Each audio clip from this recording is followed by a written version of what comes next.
The senator from New Jersey. Thank you, Mr. President. Mr. President, I want to join my distinguished colleague from West Virginia, Senator Rockefeller. He's been a champion on this issue from its creation and continues to be a champion to preserve the health care for some of the most vulnerable children in our society.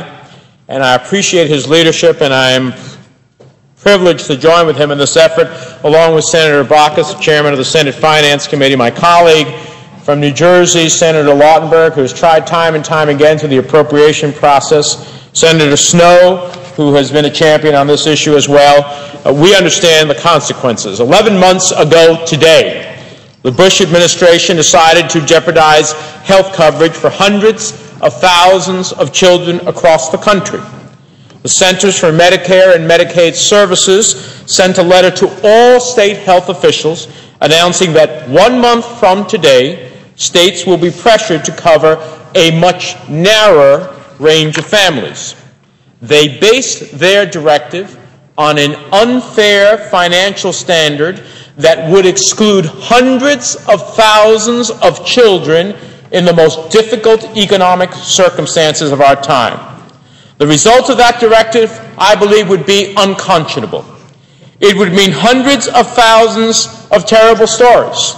A child with diabetes that goes undiagnosed, a child with a cleft palate that she has to live with for the rest of her life, missed tetanus shots, untreated allergies and asthma, and hundreds of thousands of small, painful situations that would add up to a wave of tragedy too immense to imagine. Many of us in this chamber decided we weren't going to sit back and watch this happen. We sent letters, we introduced legislation, and we shouted as loudly as we could. But the President did his best to ignore us and keep his back turned on these children. In 1 month, this unbelievably harmful rule is set to come into effect. In 1 month, states will have to overcome seemingly insurmountable hurdles if they want to cover children above 250% of the poverty level. In 1 month, the strength of our values in this country will be seriously called into question. Mr. President, if it weren't for this program, these children would fall between the cracks. They're not in dire enough poverty to qualify for Medicaid, but their working parents still don't have enough to afford private coverage. The families we seek to cover work hard every day in some of the toughest jobs in our country, but they work at a job that offers no health care, and these families certainly don't make enough money to afford private coverage. The state children's health insurance program is their last resort. That's why I'm still shocked at the nerve of this administration when they unilaterally issued this harmful, cold-hearted directive on children's health. Where are those values that I've heard the administration talk about? This really boils down to a different set of priorities. It is yet another example of placing some of the wealthiest in our nation above our working families. If the President's directive takes effect, he is effectively saying tough luck to these families. Go ahead and roll the dice with your daughter's health care. And let's think about what that says about our values. That kind of sentiment is completely out of line. But that's not the only reason this directive should be overturned. The directive isn't just a violation of our values, it is a violation of the law.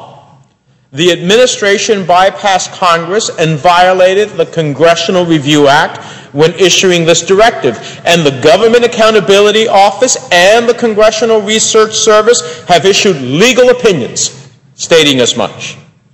The opinions conclude that the directive is not merely a clarification of existing SCHIP rules, as CMS has maintained, but rather a marked departure from well-settled policy that first should have been reviewed by Congress.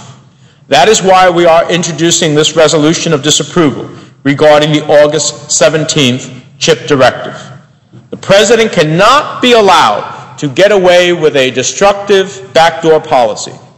If we can't convince him on moral grounds, if we can't make him see the benefits of providing health care to children, which, by the way, Mr. President, we were called, in New Jersey, we have letters from the administration that not only gave us the authority to do this in the first place, to cover these children, but then also lauded our programs and said this should be a model for the country. Now, it's either a model for the country and you gave us legal authority, how can you just take all those children off the rolls? So we call him out on a procedural grounds, and the administration's procedure was quite simply illegal.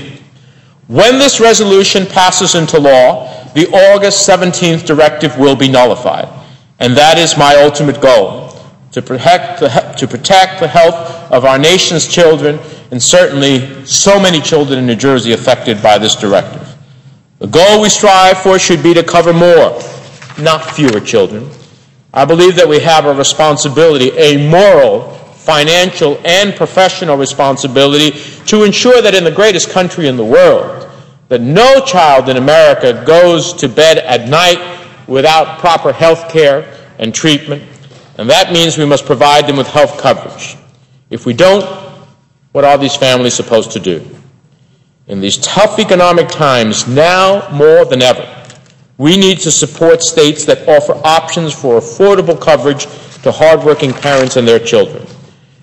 Mr. President, it's not just the health of our nation's children, but the health of our values that is at stake.